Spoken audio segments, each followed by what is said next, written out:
Bonjour à tous les internautes qui nous suivent en ce moment-ci sur Congo Marche Télévision dans votre émission décryptage de l'actualité politique. Très heureux de vous retrouver encore en ce début de semaine, une semaine qui commence toujours sur la lyre de celle qui vient de se terminer. L'information reste dominée avec Kabound Gate, ce qui se passe au niveau du parti présidentiel hier. Ça a été l'affrontement entre les pro-Kabound et les pro-Gekoko au niveau de Kingaboa. Il y a eu des sommations de tirs à balles réelles et aussi des gaz lacrymogènes entre les jeunes qui se réclamaient de l'autre côté les pro-Kabound et de l'autre côté des pro-Gekoko Mulumba. Alors, c'était à la lyre d'une guerre civile, on dirait, mais nous sommes dans une république dont l'UDPS est aujourd'hui le parti au pouvoir et qui a longtemps combattu pour l'installation véritable d'un état de droit. L'actualité, c'est aussi 3 ans, depuis le 24 janvier 2019, aujourd'hui, 24 janvier 2022, 3 ans jour pour jour, Félix Tshisekedi prenait la commande de la République démocratique du Congo. Quel bilan l'UDPS présentera-t-elle plutôt, parce que c'est l'Union pour la démocratie et le progrès social, en 2023 tous ces électeurs, alors que nous savons que tous les électeurs de l'UDPS aujourd'hui souffrent. Beaucoup d'entre eux sont en train de réclamer les retours de Joseph Kabila au pouvoir.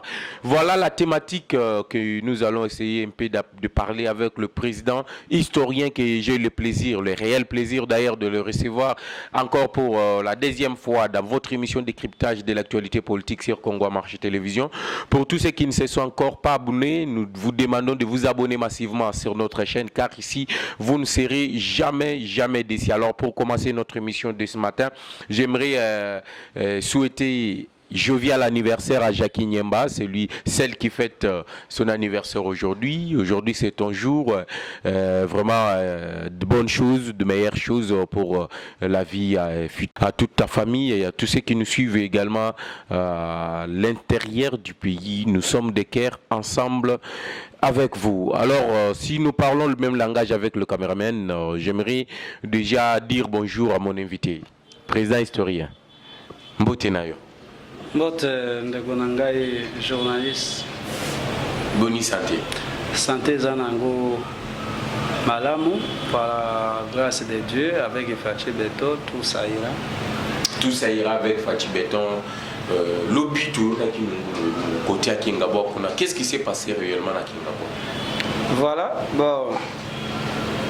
Moi, à chaque fois dans les caca na télévision na yo, on a koyé bisa bateau bazali mal préparé, ba préparer bango malamu te. J'ai dit vraiment bateau na soki bazalaka parce que nous avons deux catégories à bateau. Bateau mosusu baponaka catégorie moko, je suis intelligent, mais toi tu n'as pas la sagesse. Na ba bavio ezo salema sur le terrain pour le moment. En tout cas, ils ont fait pas si souci. Il y a comme on a battu. Oh, balobi baza famille et politique moko. Il y a comme on a battu. Oh, balobi que non baza ba dignitaire de la République démocratique du Congo. Il y a comme on a battu. Oh, balobi que baza ba intellectuel. Ko sala ba buzoba o bango basali. Vous comprenez? Voilà. Parce que on a voyé ça que tant que banda ko sala opposition à l'UDPS parce que nous sommes le parti au pouvoir. Biso to banda ko affronter banguna na biso. Oyo bazalaki FCC PPRD MPR à l'époque tout comme ça. Parce que nous sommes de l'UDPS. Biso no ko to ki ko mi bundati. Parce que toujours les lelo ko bobote. Dans la famille moko. Toujours la pouvoir de façon que ton boto la pouvoir et pas ya bato mususu ou bien ton boto les loko o ezo et pas ya mutu mususu et comme ya biso. Mais eloko nini ngai nazana régler makasi. Lelo Gekoko alobi aza moto ya UDPS. Aza député provincial ya UDPS. Jean-Marc Kabundu azali moto ya UDPS. Aza député non to kilena no makambo ya ba ai wana te. Aza député national ya UDPS. Lelo Jean-Marc Kabundu na Jekoko au député provincial au député national. Donc entre bango mibale na pouvoir bakowe les loko mon côté. Parce que o yazali na ba affaire professionnel et provincial ou yazali na ba affaire national. Soko eloko nini poste nini bakowe la bango mibale. Vous comprenez? Donc bango mibale bazana écart. En même temps Jean-Marc Kaboum azali président AI ya IDPS, Jekoko azali membre simple na kati ya IDPS. Lobi Ami Bengi Kazali secrétaire national. Secrétaire national ya IDPS. Chargé à mobilisation. Chargé à mobilisation. Donc balongoli Nati. Jekoko toyebi na poste wana omoni nga naza pour Jekoko te naza contre Jean-Marc te naza pour Jean-Marc te mais naza pour Jekoko te. Non, excusez, est-ce que Yébisanga ordonnance dit non Jekoko a comme secrétaire national chargé à mobilisation? Or, que pas to Yébi, bateau bazarana qui se fait Tiki Bango, Ezali, fils Bukoko, Ezali Nani Nyat. Bateau bazaba professionnel, il y a sensibilisation et mobilisation, Bango Wana. Ce que Jekoko a comment a mis sur les postes, Jean-Marc Moto a nommé, est-ce que Jekoko a eu au compte à IDPS quand je sais que la Kofi? Oui, ordonnance est-ce que Jean-Marc Moto a signé qui a évité? Alors, suis-moi. On me dit la maturité politique et la conscience politique. Et ça, des choses différentes. Il faut que qu'on a patience dans la politique, les noms de l'IDPS accéder au pouvoir. Parce que tu sais que les gens qui ont patience, c'était na oyo Mobutu abanda ko salaye, Kabila ye ko salaye. Ba humiliation, ba tout consola. Tu sais que la garda qui position na ye, azaki na patience, ayeba ke eloko nini oyo ya bandaki ko luka, po taboto la bango. Vous comprenez? Mais le problème na biso na IDPS c'est ça. Les gens qui ont mal préparé, baza na patience. Jekoko, Azowe la Kingabwa. Jean-Marc, Azowe la Kingabwa. Est-ce que étendue à ville ya Kinshasa oyo? Soko zana ba moyen na yo. Soki Jean-Marc lelo a se positionner que non, ngana zui chang na salaba action na ngana chang parce que j'ai l'argent. Atonga ba terre ya chango, atia ata ba terrasse na chango, atia ata ba chango. Ba école ya bien na chango, est-ce que ba ko voter Jean-Marc te? Jean-Marc a cause le top de créneau te. On montre les visionnaires qui non, donc ba visionnaire au bazar sans provision. C'est-à-dire bazar na ba vision te. Un visionnaire il faut en après des visions, de provision pardon, il faut en ba pro de donc près de provision pour y ba que eloko nazo sala oil, nazo sala ngo à l'avenir et ko pesa ngabo. Neti ba mama o ba kata kabila na ba boka. Moto akate elanga ye asoki pona kokata te. Oza comprendre? Elanga wana kwesi banzete aye atumbi yango. Okomona ba semence oyo ya kozwa. Pona kolona elanga wana eza mukebu. Metanga ko seme ba semence wana ayebe ke na koya ko récolter ebele koleka oyo ngana doni. C'est ça. Donc un visionnaire. Oh, ça a plein de provisions. C'est comme ça. Donc Jean-Marc devrait non, le problème c'est quoi? On m'a dit que tant qu'il est tout droit au bi, excusez. Moto toyebeli na affaire ya Kingabwa c'est Jekoko. Lobby mo quoi lobby ke Kingabwa eza yanga. Voilà, toyebeli na affaire ya Kingabwa eza Jekoko. Mais epeki samite que Jean-Marc a bongisate na Kingabwa. Vous avez compris? Mais en même temps, bazali bato ya parti politique moko. Bakoki ko sangana pona développement ya Kingabwa pour te IDPS mata na Kingabwa pour baloba ke non IDPS ne moto abongisa Kingabwa. Soko eloko ni bango bazowela. Ezali des intérêts personnels na bango. Leadership parce que yo moko je ko lobby à s'autoproclamer le lobby il est le remplaçant de Jean-Marc Kaboum. Par rapport na poste président AI. Na poste président AI. Non, excusez. Ngai nazali pour Jekoko te, nazali pour Kabundu te. Mais awa nga na ye na casquette en tant que politicien. Analyste politique. Naza politicien à l'authenticité. Est-ce que Jekoko moto ya sala kindumba politique? comme appelé sous président AI, il y a IDPS. En 2006, non, je ne pas. Non, excusez. 2011, il a fait les lois communes à IDPS. Est-ce que mon toyandenge wana bazwa poste à responsabilité à IDPS, va faire ça Jekoko? Est-ce que vous trouvez normal? Est-ce que l'homme wana Jekoko soit sage ou bien intelligent? Asilisa na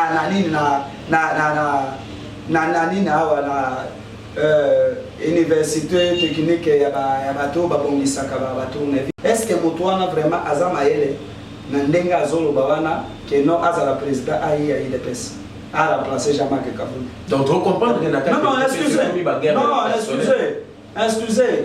Bango bazana poste ndenge nini basili sa valeur ya IDPS. Au moins les cadres de l'IDPS sont des sorciers. Ah bon? Oui. Excusez. Nalobi na yo très bien. Natani kombo ya mutute. Malobi ba cadre ya IDPS. Ce sont des diables. Bazo bundisa des chefs de l'État. Bazo bundisa IDPS. Parce que ce qu'on t'a dit, je cocole là lobby que non, yaza remplaçage. Est-ce que je cocole makamoni na malonga sala na IDPS? Litini o ya bunda ko le kaja. Moto abandi na MLC. A trahir MLC. Aye na PPRD, a trahir PPRD. Le col a IDPS c'est à poubelle. Moto akokota na ndenga lingi, abimi na ndenga lingi. Alors mais il ko na bango famille. Eloko na bango famille. Pour ça moloba, est-ce que IDPS c'est ça baloba? IDPS c'est ça baluba te. IDPS c'est ça ba congolais.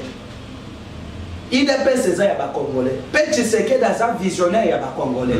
Azaki rassembleur. Tshisekedi dans moluba te. Est-ce que Tshisekedi tanga kofi bazoe bembe na yeba ke kokundango na baluba? Ah voilà, pour vous dire, on dit les signes enseignent.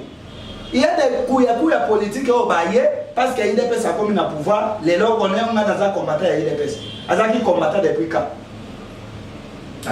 Pouvoir. Vous comprenez que les gens ont battu belé, basé la maturité politique. Vous comprenez? C'est ça. Motoloko Langai. J'ai été signé mon impact. Na kati ya IDPS. Na trahir vision à Tshisekedi, na trahir IDPS. Combien de fois? Non, excusez, moi je ne travaille pas. Nazali ko bénéficier à tel comme côté. Mais Bato Moïse Katumbi baye ko lukangai historien de l'IDPS pour être comme communicateur na bango. Bafuka kanga $3,500. Moi j'ai refusé. Comment ngai naza publicitaire? Oh nazali ko sala marketing ya IDPS. Lelo ngana longo na kati ya IDPS na kende ko sala na koma kokumisa Katumbi. Kokumisa Katumbi ezali ko sala contre na IDPS. Est-ce que nazana posa ya $3,500 te? Vous comprenez que non. Et ça n'a pas de bazaba politicien. Auparavant, nous avons 3 catégories de politiciens. Tous en a politivala, tous en a politicien ramassis, tous en a politicien à l'authenticité. Ce qui n'a pas non, j'ai besoin d'argent. J'ai besoin que nos finances à la bien, nazali ko regarder, j'ai de l'RT. Na kende na zwambongo ben asina kende na parti ya Moïse Katumbi et les Moïse paye très bien pour les parti nyos. Donc vous reconnaissez que vous oui Moïse Katumbi. Non là-bas il y a de l'argent. Non moi Moïse belé pas Katumbi parce que Katumbi a détourné pas bon ngo kebele. Katumbi bazana mbongo ebele. Katumbi bazana mbongo ebele. Pe eloko moko Katumbi azana ngo soki Katumbi azala ka congolais nazolo ba débat la caméra mais na kende Katumbi c'est un congolais. Non, Katumbi azala ka congolais te. Na ndenge nini? C'est ça la barrière non. On m'a dit ba biloko na to sisi makambo ya IDPS. Soko botuna nga makambo ya Katumbi to ko détailler via Katumbi na si. Les rendez-vous est pris aux émissions sur la nationalité. OK. Yango nazolo ba na pese on m'a dit na iko imprégner makambo ya Katumbi.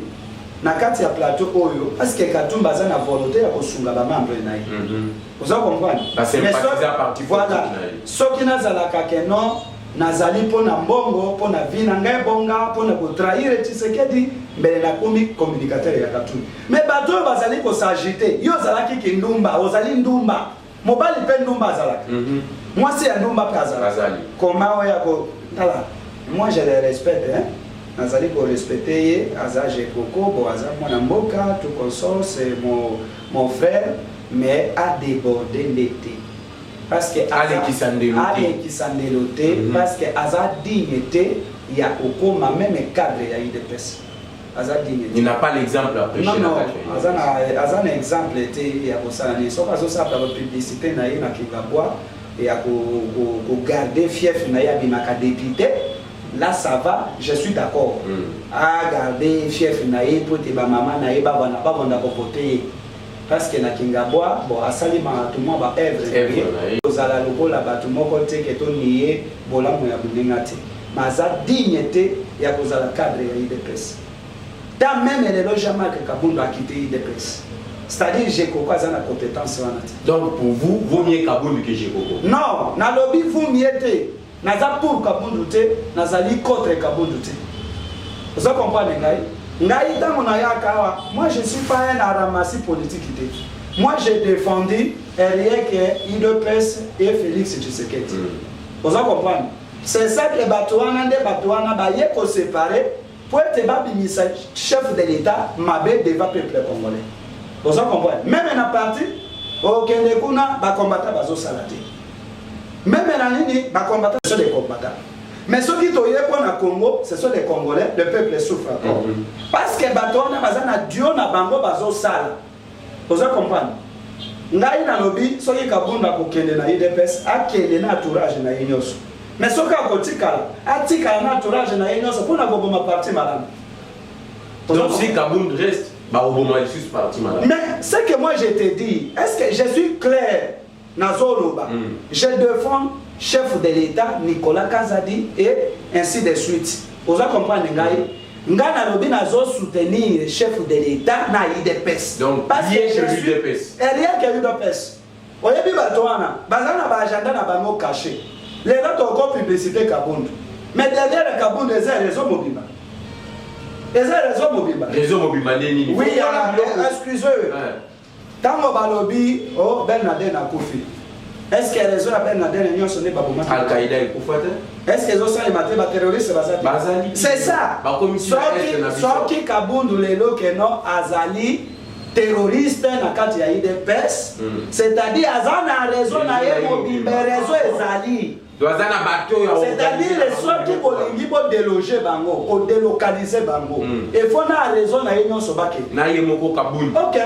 Yango na zolo bake non, ba cadre ya UDPS ce sont des sorciers parce qu'on combattre les chefs de l'État. Chef de l'État tikali ye moko. Nazana ba preuve onga nazolo banayo a. Toko tango na 3 ans ya Tshisekedi vila na toko tango. Alors garde républicain tu qui babomi voisin ya Tshisekedi. Les andingeni ya ya solo tu ezalo kuta. Bon. Ngai omoni je suis un politicien. Il faut que zalaka à chaque moment avant parce que yozali carrière politique na ngai. Si que j'ai des informations fiables. Nakoya bisabina. Mais tel que Nazali Motoyo na yebe loko wana l'équité parce que bagere bazana bazo garder avenir wana quartier wana mobi bazo garder pe maman ya président de la République. Est-ce que loko nini qui prouve que non bagere ndé basali wana ça que moto wana babomi na masasi. Oui babeti masasi to landi to babeti masasi na ndako Nanzela. Mais comment bien nous bokolo bageno bakade présidentiel? Témoin wazala ki wana. Non. Babeti masasi Nanzela na kati ya limité ou bien babeti. Et ça résidence présidentielle. C'est-à-dire à la voisinité. Et ça la cité ce qu'on a dit pour identifier que non, bagade présidentielle de babomi. Papa, ngai na kota kana babilo ko wana. Donc, ils ont créé pour l'image de Tshisekedi. Non, mais le problème est ça. On m'a dit, et là, on a eu ça qui est bien. On a eu ça qui est bien. On a eu ça qui est bateau bazalaka na pouvoir. Bazalaka na lolenge ya kolenge la pouvoir na bango ba protéger. Bateau bazalaka na opposition. Lit na bango ezali ba botola. Et fromage wana o ezali pa ya mutu mususu. Les corbeaux et les renards. Est-ce que moto ya lobby que non bagarre des républicains babomi voisin Tshisekedi voisin ngoko monena ba lobby qui sont loqués azalaka voisin Tshisekedi na quartier. La question reste posée. 3 ans jour pour jour Félix Tshisekedi comme président de la République. Quel bilan pour Fachi Benton? Oyo ba parlementaire au début bazali ko komisa tongo poko abidi bazali ko bete la maboko historien yebisi biso wana bandeli ya émission kazali bien angolo Fachi Benton. 3 ans yango depuis que Tshisekedi est au pouvoir, qu'est-ce qui a changé? Quel bilan pour Félix Tshisekedi? Parce que de l'autre côté, bande quoi opposition, balobi jusque là le bilan est catastrophique et le bilan est largement négatif. Ndeko l'UDPS a bundé là la démocratie, a bundé là le progrès social. Aujourd'hui, tout le monde a 3 ans, n'a pouvoir, rien ne change. En ce qui concerne la démocratie, bande quoi opposition, il y a la dictature, la répression des manifestations. En ce qui concerne le progrès social, la population a se retrouver pour continuer à la colère. Quel bilan vous occupez ça dans Félix Tshisekedi? La première question, la sous-question. Le bilan de Tshisekedi dans 3 ans, ils allaient positif, soit ils allaient négatif. Bon, vraiment, nazane sengo mingi parce que naebi ozali journaliste moko oza différent na ba journaliste nyonso ya Congo. Merci.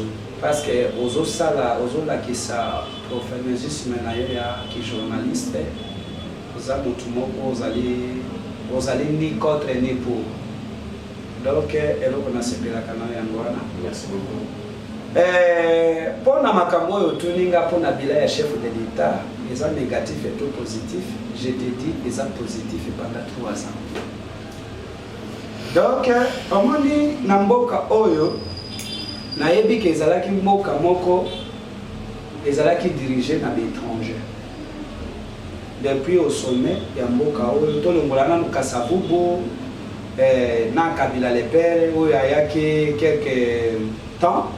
Mais on a disparu. 2 ou 3 ans. Voilà, à disparaître comme parce qu'Azalaki est mal formé, Azalaki n'a capacité à diriger. Il n'était pas préparé. Ok, Azalaki préparé. Ceux qui t'ont suivi, Mobutu étranger, Toye, et politique Kanambe Kazembe, parce que au Congo, excusez, Narobi, c'est là, papa.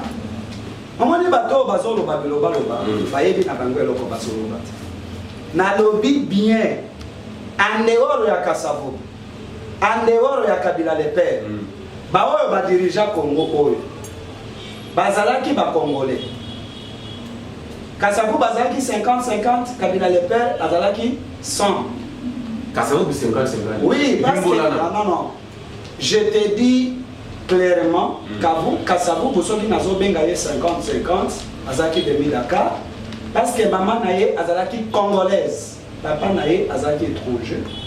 Ah bon? Bane Congo baye beyango. Le problème c'est quoi?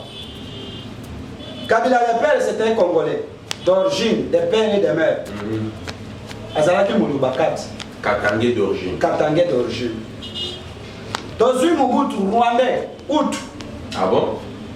Au Congo, Azalaki cousin ya Biarimana. Azalaki frère. Yanani ya directeur de cabinet naye Boyebiye. Wazaki Rwandais ou non? Wazaki Rwandais. Bisengimana le père. Hippolyte Kanambe Kazemberi. Kombo ane ezalaka na Congo ti. Ato tamboli partout na Congo. Combo ya Kazembere n'existe pas, Combo ya Hippolyte n'existe pas. C'est un sujet rwandais. On a Joseph Kabila. Joseph, Joseph Kabila. Moi je le connais tant que la massacre ya Tingitingi na massacre ya Makobola na Kisangani. Na yebi ndinga azosa la massacre wana. Yebi azaki parmi ma soldats. Mais yenda azalaki commandant ya donc commandant d'opération terrestre. Troupe wana we yaki. Nazolo bana afidèle tango bango azokota yenga azalaki commandant ya opération terrestre ya afidèle ye moto asala massacre ya Tingitingi massacre ya Makobola bato oyo bayebi makambo wana bakocontredire ngate tozokende mpo na bilan ya chef de l'État. On m'a dit les pouvoirs occupants, les étrangers qui viennent occuper les autochtones congolais. Ça fait ce temps-là. Pendant 65 ans d'existence, dans le Congo, les étrangers vont occuper le Congo. mais moi na mboka oyo abotami na centre azalaka na frontière te moto moko te akodute na Félix Azati akodute na Fachi Beto Azati parce qu'il est d'origine congolaise congolais de père et de mère pe abotami na centre de la République démocratique du Congo, c'est-à-dire même dans le village na bango pour que les Congo na frontière ya pays Moussous, il y a des kilomètres et des kilomètres. Pour vous dire que non, Félix a une volonté ya kobongisa Congo, pe mandat na ezali positif. Alors vous pouvez nous démontrer action phare. Action ya liboso. Excusez papa. Oui. Journaliste. Ngai na historien de l'IDPS. Je suis un politicien à l'authenticité. Et là, quand il y a Liboso pour Félix, guerre éclatée dans l'Est et la République démocratique du Congo des années, commençant à la AFDEL. Tolongo na AFDEL, tu es na 5DP. Tolongo na 5DP, tu es comme na banini 1v3. Tolongo na ba 1v3, tu comme na ba groupe armé et belé 882 groupes armés na SCA République démocratique du Congo. Bato nyonso wana ba groupe armé wana nyonso bazalaki na ba chef na bango. Moto azalaki comme autorité morale na bango ezali Hippolyte Kanabe Kazembe. Moto abanda ko pesa ba modo. Olive Lembe batanga ye azalaki na 12 groupes armés na ye. Azalaki na ba carré minier na ye. Ainsi de suite. Na Olive Lembe na ba. Voilà nazoye bisayo. Olive Lembe azalaki na groupe armé na ye na SCA République démocratique du Congo. Oyo ya azali ko financer. Azana ba carré minier na ye. Lelo RDC, SCA République démocratique du Congo échappa biso na gouvernance ya République démocratique du Congo. Moni na Congo oyo Olive Lembe basala ba exploitation na bango ya ba groupe armé na bango na SCA République démocratique du Congo. Guerre pendant des années que millions de Congolais sont décédés na Katia Est.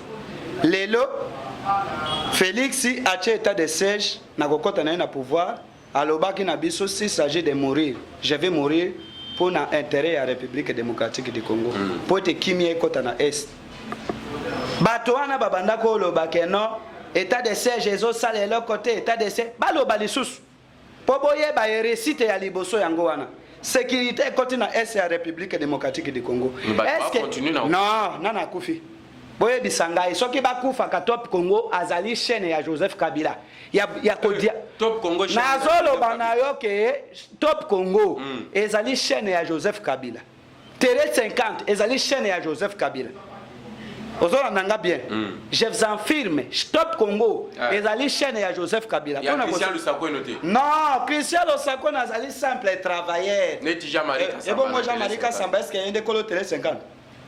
Vous comprenez? Baza baja ya Joseph Kabila. Baloba combien de bon semaine où uti koleka. Babomi combien? Semaine où tozali. Babomi combien? Ce que bino bolobi ke bato bazo continuer na kukufa. Bale kana Top Congo parce que Top Congo na yokaki chef de l'état lobi ke non mboka ekufa kala. Tozo sala effort nyonso ya kosekuisa mboka.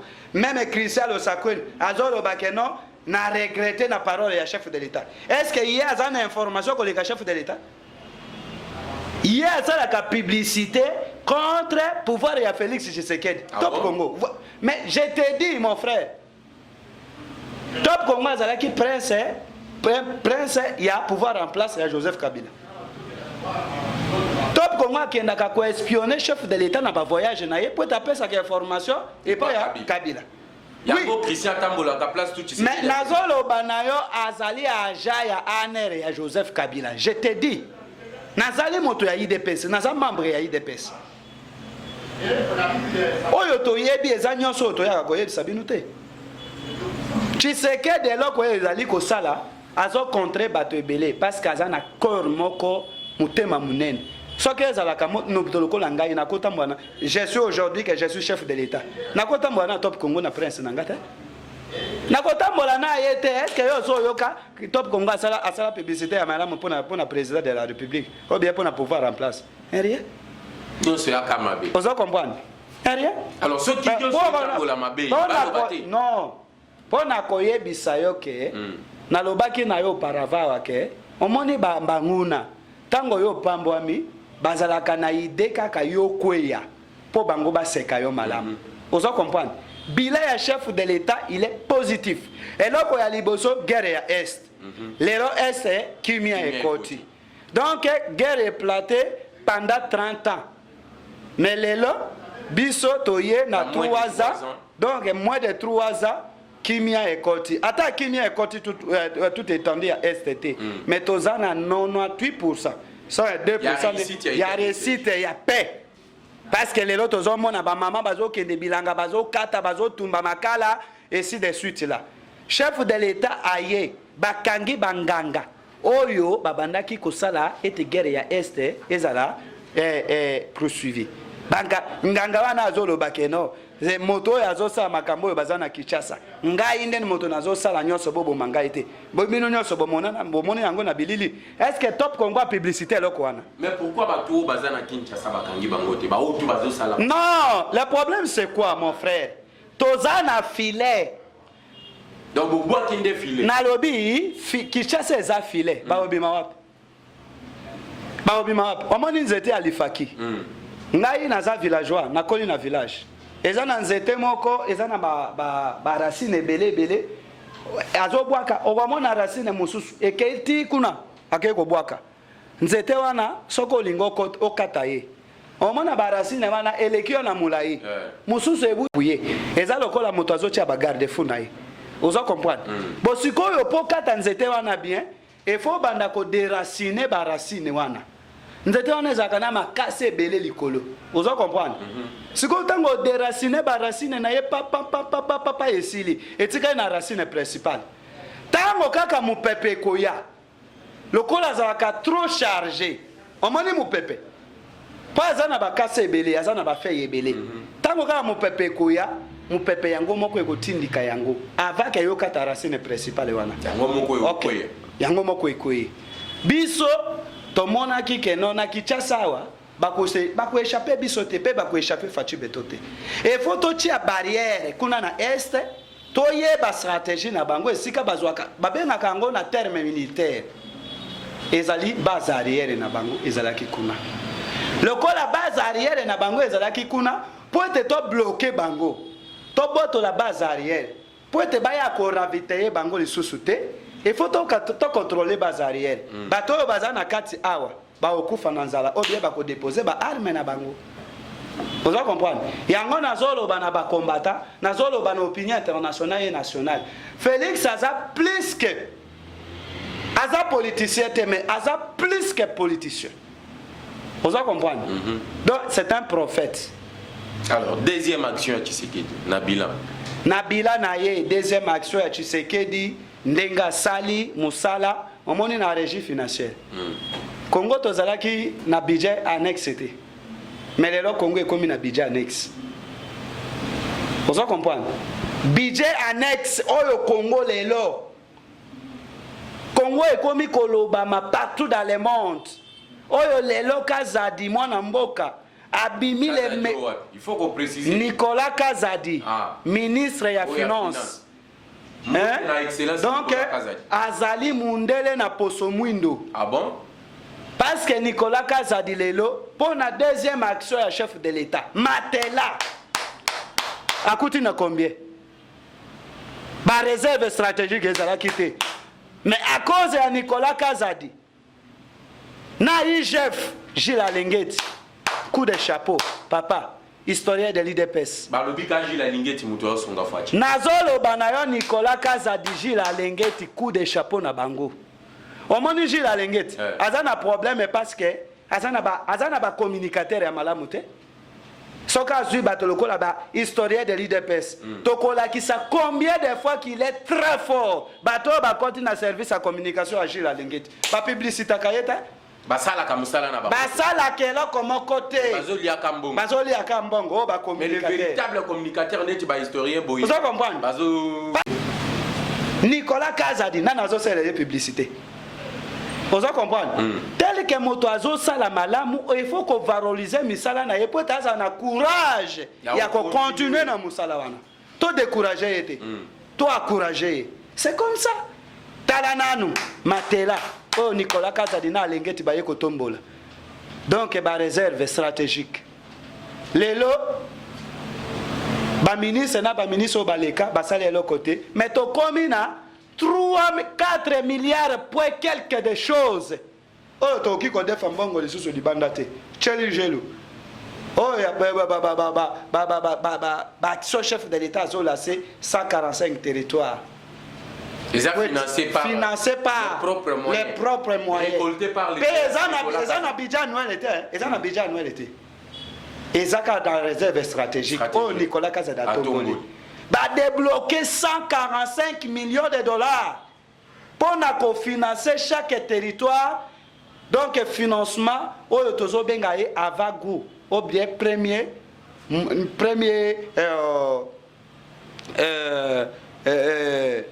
ya kolase pona babanda misala lancement ya pam chaque territoire il faut bénéficier 10 millions de dollars.